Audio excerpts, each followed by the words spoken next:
Hi, this is Trey Passer. Welcome to my review of Godzilla X Kong: The New Empire. This is a sequel to, of course, Godzilla vs. Kong, which came out in 2021. And this is, of course, again directed by Adam Wingard.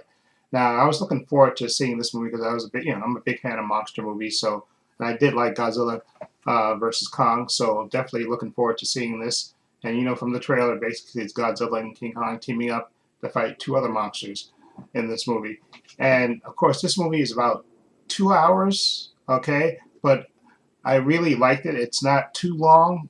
You figure a movie that's about 2 hours long. It's not overly long. It doesn't feel long, and the monster fights in this movie are really, really good. Okay, and as usual in these type of stories, or in this brand of run of monster movies, the story is not the important thing about these movies. The important thing in this stories is the monster fights. Okay, and the monster fights are some of the best I've seen in these monster movies. Okay, and now Godzilla Minus Zero, that's to me like a near perfect movie. That because the story makes you care about it. Okay, and then plus you care about when Godzilla shows up to wreak havoc in that.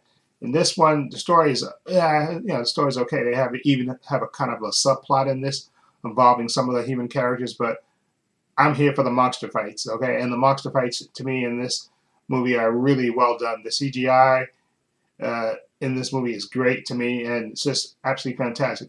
The human actors in this, I think, are decent in this. Again, and to me, the standouts are, to me, Dan Stevens. He plays a new character named Trapper, who they bring along in this movie. And to me, it seems like Dan Stevens, to me, is having the best time of his life in this movie.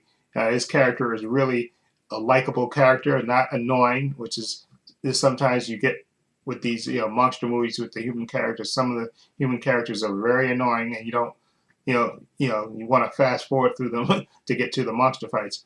But in this case, Dan Stevens I think is pretty cool in this. And then of course they bring back three characters or three actors from the previous movie. They bring back Brian Terry Henry. He was the conspiracy guy, and I always liked Brian Terry Henry. And anyway, he's a really good actor. Okay, and then you have Rebecca Hall, and then you who plays the scientist, who adopts the young girl who has a special relationship with Kong, and she's played by Kaylee Hattel, who plays Gia.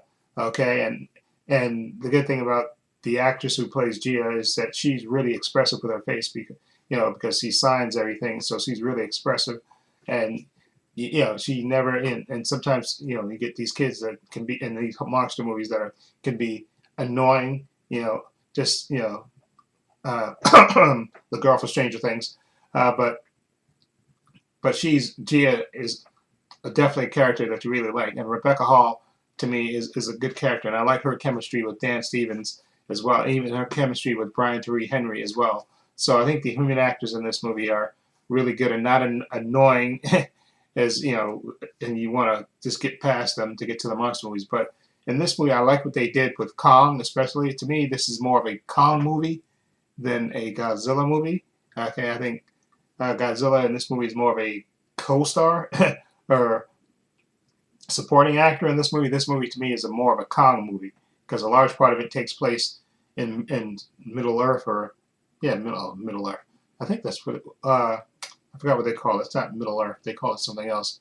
But you know what I'm talking about, where Kong lives and stuff. And I like the story and how it plays out with Kong. They show Kong in his element and stuff, and they really give Kong a personality. Okay, which he did have in the previous movies, but in this movie, really, kind of sympathize with Kong and his struggles and what he's going through and stuff in this. And again, like I said, Godzilla is more of a supporting character in this movie, okay, but he still makes a large impression in this movie, when he shows up. And like I said, the monster fights to me are just outstanding in this. And the villain, the Scar King, who's the villain in this, and Shamo, I think that's the other monster in this, specifically Scar King. He's a really good villain, okay, a villain that you want to see get his behind beat. Okay, so he does his job. Okay, and I really enjoyed this movie a lot. I definitely would recommend it because it's a nice addition to this franchise.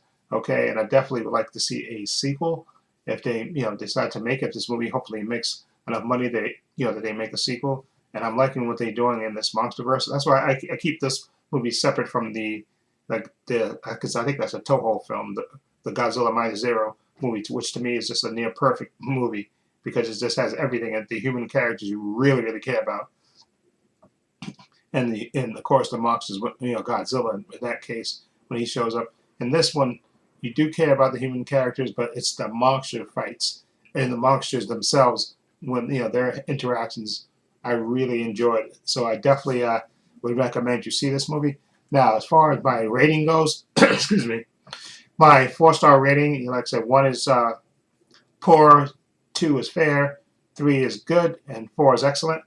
I'm going to give Godzilla X Kong: The New Empire, I'm going to give it 3 stars, and that's mostly, I think, because of the monster fights in this. I think are just outstanding in that in the whole Kong. I love Kong's story in this movie. It's just really, you really get invested in seeing Kong, when he shows up, and even his interactions with Godzilla, his interactions with the Scar King, his interaction with the other monster. It's really good, and it really makes you invested in this movie. Like I said, the movie doesn't drag to me at all, even though it's almost 2 hours. It doesn't drag. Okay, and I definitely would like to see more of the monsters in this movie. That's but that's my personal bias about this. But anyway, let me know what you think. If you've seen Godzilla X Kong: The New Empire, what do you think of it? Feel free to leave comments down below. I have links to my social media in the description box: Facebook, Twitter, Instagram. I also have a link to my other channel, Club Views and Opinions. Please check that out as well. Also have a link down below to my Patreon. I want to say especially thank you to my patrons. If you follow the link, you can go to my Patreon page. It's only $5 a month. I have tons of content on there. I have movies on there, Marvel shows, DC shows. The last 2 things I put on there, actually, put all 3 X-Men 97 episodes are on there, unedited. So if you follow the link down below, check out all the content on my Patreon page. And like I said, you have 30-second preview clips of all the content that I have. So if you want to follow the link down below to check it out, if you want to support me that way, I would appreciate it. Also, give this video a thumbs up. It helps the channel, and I truly appreciate it. Also, hit the subscribe button, hit the notification bell, so you know when I upload new content to this channel. And this is Trade Pastor saying so long, and take care.